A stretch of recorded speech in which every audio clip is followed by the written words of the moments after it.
En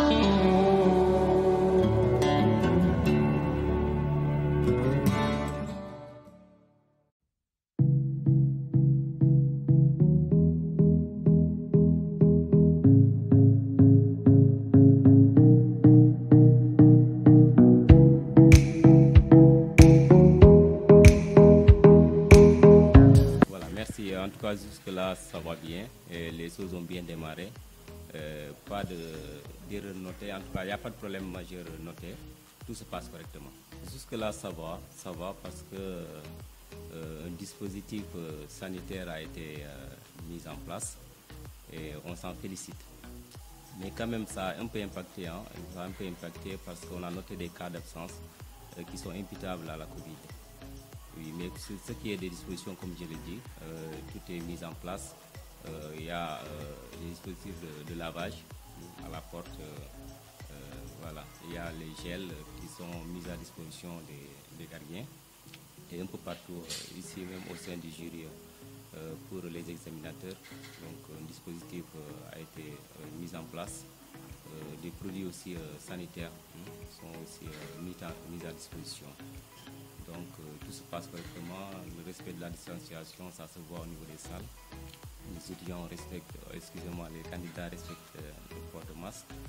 En tout cas, je pense que de ce point de vue-là, tout se passe bien et on a bon espoir qu'on dira qu'on a à notre manière lutter contre la propagation de cette pandémie. De ce point de vue-là aussi, ça va. En tout cas, toutes les parties impliquées ont joué leur partition. Jusque-là, on n'a pas noté de faille. Tout est mis en place, tout se passe bien. Voilà, tout a été mis en place, n'est-ce pas, la logistique, tout cela. Les surveillants, tout était en place. Et à 8 heures, on avait les étudiants, les candidats ici, avaient déjà commencé à travailler. Voilà, donc pour le moment, on est en train de faire le point, n'est-ce pas, la situation du jury. C'est-à-dire le nombre de présents, le nombre de candidats, d'abord, candidats de façon générale dans le jury 17-11. Ensuite, peut-être le nombre de garçons qu'il faut, le nombre de filles et peut-être les absents éventuellement. Alors pour ce qui nous concerne, j'avoue quand même que de gros efforts ont été déployés. D'abord par la direction de l'IPG, monsieur le directeur général, monsieur Pape Saliou Sall, n'a pas vraiment lésiné sur les moyens, très franchement.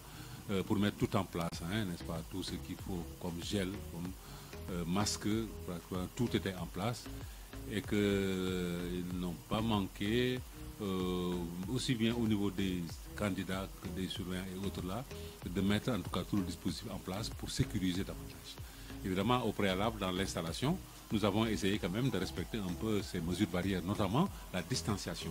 Parce que même dans la mise en place des tablements, etc., nous avons tenu compte de cela et ça nous a permis vraiment de sécuriser un peu ce domaine-là. Donc les séries, il y a la série L' et la série L2. Alors le nombre de candidats, nous avons 384 candidats. 384 candidats avec 282 candidats L2 et 102 candidats L'. Voilà, donc ce sont les deux séries. Concernant donc le démarrage, nous avons bien démarré ce matin. Jusqu'à présent, il n'y a pas de problème. Nous avons démarré par la philosophie. Et donc, pour les deux séries L1 et L2. Et donc, on avait des petits soucis de surveillants.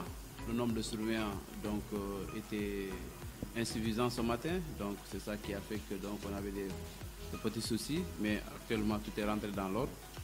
Donc, nous espérons que les autres disciplines... Donc, il n'y aura pas de difficulté par rapport au nombre de surveillants. Voilà, donc pour le respect des mesures barrières, alors vous voyez tous les... D'abord dans le secrétariat du jury, tout le monde a son masque. Dans les salles, tous les élèves, chacun a un masque et les surveillants aussi, chacun a un masque.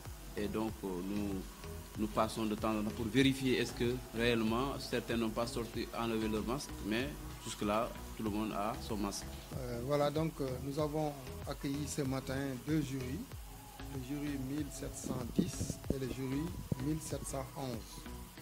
Nous avons respectivement donc 363 candidats dans un jury et 324 candidats dans l'autre. majoritairement donc composé de filles, parce qu'effectivement, quand nous faisons les statistiques, on se rend compte que les filles, n'est-ce pas, sont relativement un peu plus nombreux que les garçons en termes de candidats. Maintenant, nous avons démarré à 7h30 comme prévu et nous avons eu, n'est-ce pas, à constater effectivement la présence des 2 présidents du jury à l'heure et des surveillants. Voilà donc un peu globalement ce que nous pouvons dire. L'épreuve se déroule normalement et on l'espère pour la suite. Effectivement, comme vous l'avez dit, nous vivons, je rappelle, notre 2e année de pandémie. Donc notre 2e année d'organisation du baccalauréat dans cette période de pandémie.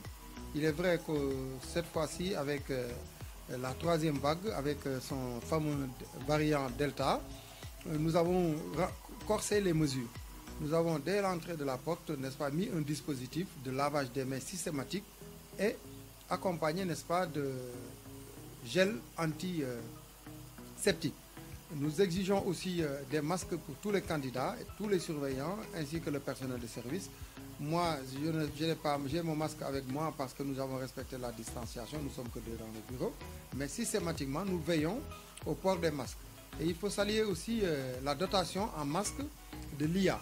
L'IA donc vient de déposer effectivement un lot de masques pour renforcer le dispositif existant, mais c'est à saluer les efforts de l'État, n'est-ce pas, dans le cadre, n'est-ce pas, de l'accompagnement surtout de nos structures privées. Pour le moment, nous sommes à 0 incident. Nous avons eu quelques retards liés peut-être au transport et à certaines incompréhensions au niveau des étudiants, mais globalement, vraiment, c'est un satisfait. Nous avons bien démarré et nous l'espérons pour la suite. Mais écoutez, je crois que nous faisons le devoir d'accepter et de servir surtout le système. Vous l'avez dit, le ministère, à travers l'Office du bac, nous fait confiance depuis un certain nombre d'années pour l'organisation ici du bac.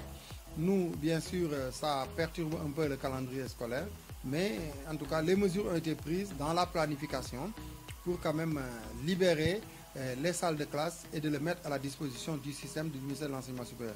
Nous saluons bien sûr cette initiative, cette marque de confiance, et nous faisons tout et nous allons tout faire en tout cas pour mériter cette confiance.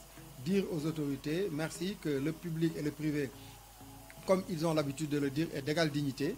Si le public offre, n'est-ce pas, des possibilités en tout cas à l'État pour l'organisation, le privé ne peut pas être en reste. Nous réjouissons en tout cas de ce choix-là du privé pour organiser en tout cas ce baccalauréat-là et tous les autres examens. Et nous nous montrons, n'est-ce pas, disponibles vis-à-vis de l'État pour toute autre organisation. D'ailleurs, après le baccalauréat technique que nous avons reçu récemment au mois de juin, nous sommes en train de dérouler avec le bac général. Et le 12 prochain aussi, nous allons, n'est-ce pas, bénéficier de la confiance du ministère de l'Enseignement technique et de la formation professionnelle en organisant les BTS aussi ici chez nous. En tout cas, IPG-ISCI se considère comme un membre à part entière du système éducatif sénégalais et surtout à l'occasion de ses 40 ans, a le devoir, n'est-ce pas, de rendre à la communauté ce qu'il lui a donné. 40 ans d'existence, c'est parce qu'on nous a fait confiance, c'est parce que les autorités aussi nous ont fait confiance. Nous essayons tout simplement de mériter cette confiance-là en leur tendant nos bras et en leur offrant nos locaux, n'est-ce pas, avec tout ce que cela coûte comme organisation pour la bonne marche en tout cas des choses.